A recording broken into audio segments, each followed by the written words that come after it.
Sa gitna ng abalang mundo ng Israel, dumating sa mundo ang anak ng Diyos, ang Panginoon Hesukristo, na nagdala ng liwanag sa gitna ng kadiliman. Isang guro na may kapangyarihang hindi pa nasilayan ng tao.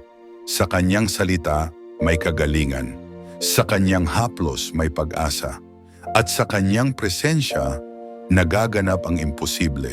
Ito ang kwento ng mga milagrong nagpabago sa buhay ng marami. Ang mga himalang nagpapatunay na si Jesus ay tunay na anak ng Diyos. Pinagaling ni Jesus ang dalawang lalaking sinasaniban ng masasamang espiritu. Nang dumating siya sa kabila ng lawa sa lupain ng mga Gadareno, sinalubong siya ng dalawang lalaking galing sa mga kuwebang libingan. Ang mga lalaking ito'y sinasaniban ng masasamang espiritu. Napakababangis nila, kaya walang nakakadaan doon. Sumigaw sila kay Jesus, "Ano ang pakialam mo sa amin, ikaw na anak ng Diyos? Pumunta ka ba rito para pahirapan kami nang wala pa sa takdang panahon?" Sa di kalayuan ay may malaking kawan ng baboy na nanginginain. Nakiusap ang masasamang espiritu sa kanya, "Kung palalayasin mo kami, payagan mo na lang kaming pumasok sa mga baboy na iyon."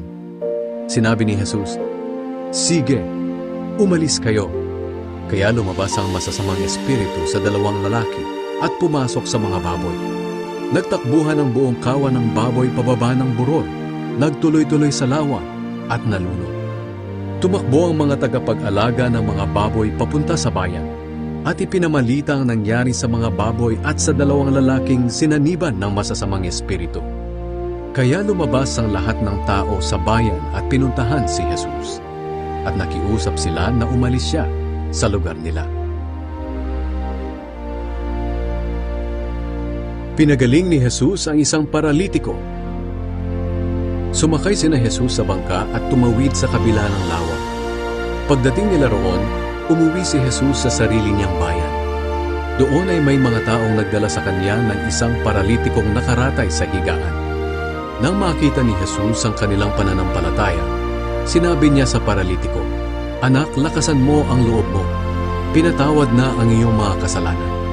Nang marinig ito ng ilang tagapagturo ng kautusan na naroon, sinabi nila sa kanilang sarili, "Nilalapastangan ng taong ito ang Diyos." Pero alam ni Jesus ang iniisip nila, kaya sinabi niya, "Bakit kayo nag-iisip ng masama?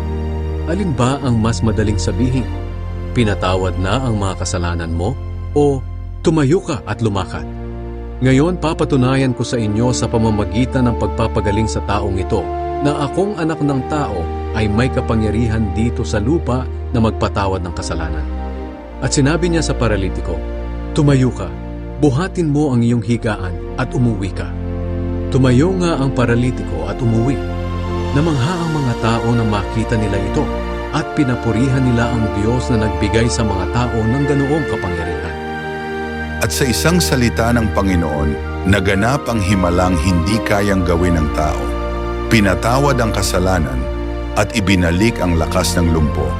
Hanggang ngayon, ang kapangyarihan ni Jesus ay buhay, nagpapagaling, nagpapanumbalik, nagliligtas, at nagbibigay ng bagong pag-asa.